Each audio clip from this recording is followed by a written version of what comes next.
Hello, good afternoon. I'm getting ready for a work Christmas party, hence the ears, and I have only 3 business days left at that job, but I'm still gonna join the party.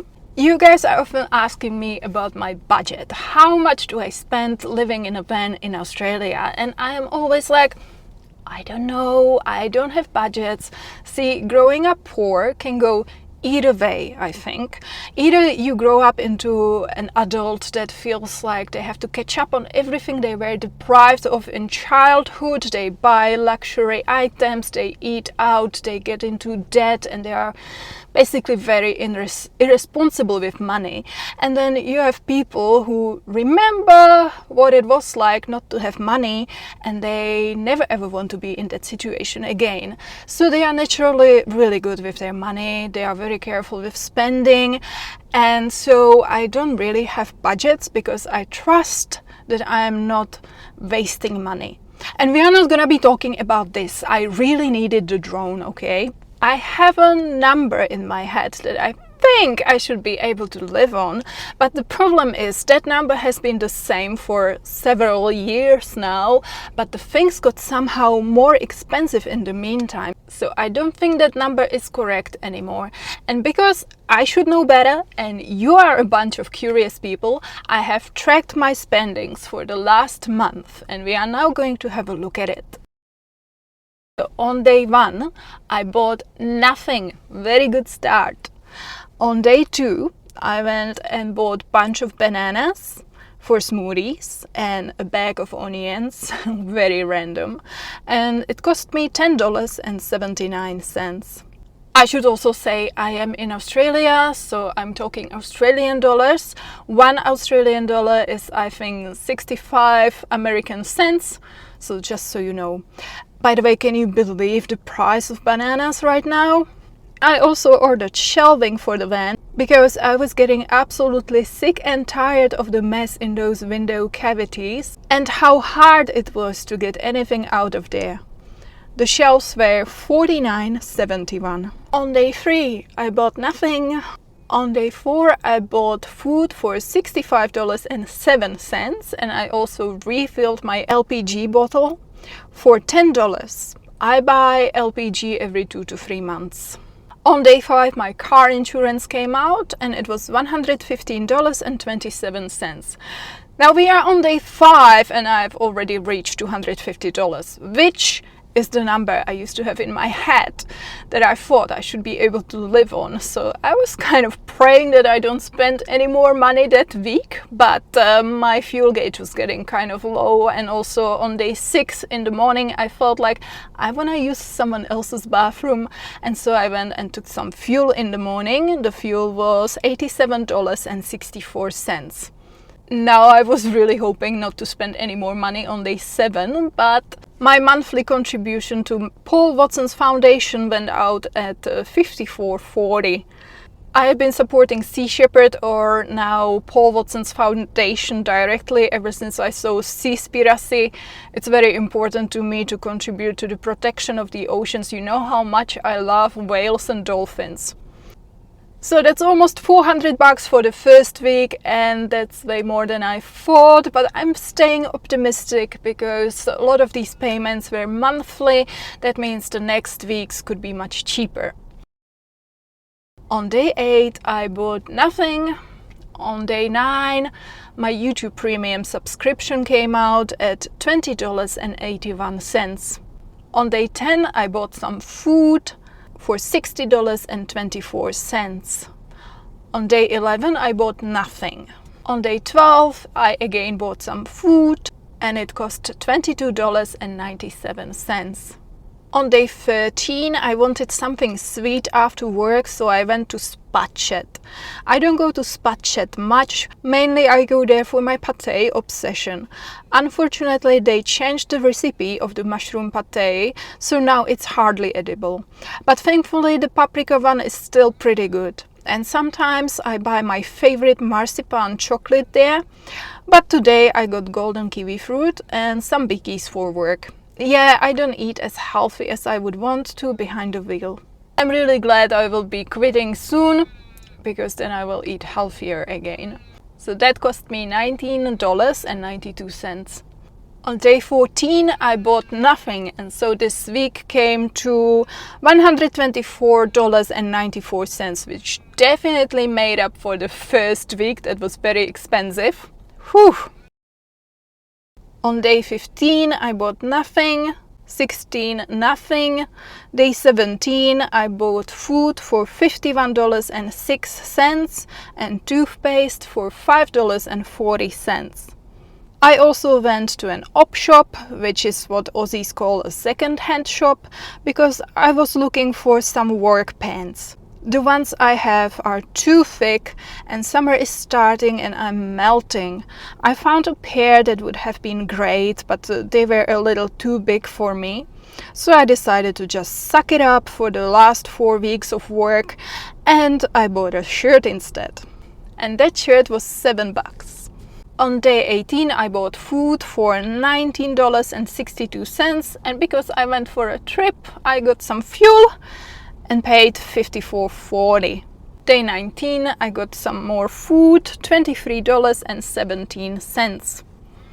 On day 20 I bought some sushi and mango for $13.50 and did my laundry. 2 washing machines, $7 each, and a dryer for $6, altogether $20 for my laundry.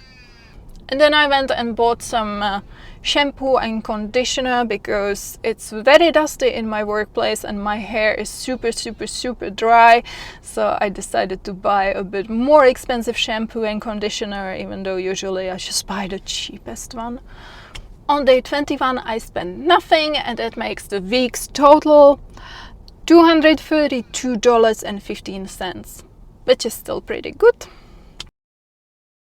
On day 22 and 23 I bought nothing. On day 24 I bought food for $72.74. And I finally decided to expand my storage because my new shelves made the van look much better, but I couldn't cram as much stuff in there as before. I had been thinking for a while about using the dead space between the side of my bed and the side window, perfect for storage. So I went to Bunnings and got chicken coop wire for $20. It was absolutely perfect size for my van, I didn't even have to cut it. Also, I bought baskets from the reject shop for $15. That was the only color and pattern they had, so please don't judge it. I think it could have been worse. And then late in the evening I was craving some sugary drink, and so I went to the petrol station and they had a special 2 bottles of kombucha for $6.50. On day 25 I bought nothing. On day 26 I bought food and it was $29.81. Work was really crazy, so I thought I would try this new soup I discovered at the shops, but the pea soup was pretty disappointing. On day 27 I bought nothing. On day 28 I bought food for $25.73. So the total for week 4 is $169.78. On day 29 I bought nothing. On day 30 I paid my monthly contribution to Women charity. It was $55.63. I started supporting this charity after I was reading this book, where they explained very clearly the difference it makes depending on whether you donate to a man or to a woman. I don't want to generalize, of course not all men are like this, but research suggests that when you donate money to a guy, it's quite unlikely that the money will be given to the family. He is more likely to spend it on booze, on gambling, on women. But when you give the money to a woman, she is more likely to buy food, to send the kids to school, maybe to buy some crops to plant for later. So for me it made sense to support women, and that's not to say that men don't deserve the support, but I have a trust that their mothers and wives will take care of them. And on day 39 I topped up some fuel so that I end up roughly at the same level as I started. I actually took a bit too much, and it was $49.99, and I bought some food for $24.51. And so for the last 31 days I spent $1,048.87. But wait, this is not the full cost of living. There is some payments that didn't come out. My car registration costs $85.36 each month. Also, I would suggest that you have a car repair fund. How much you have to put in that fund depends. How old is your car? How expensive are the parts? For me, I think $100 a month is a sufficient amount. Hopefully. Phone bill.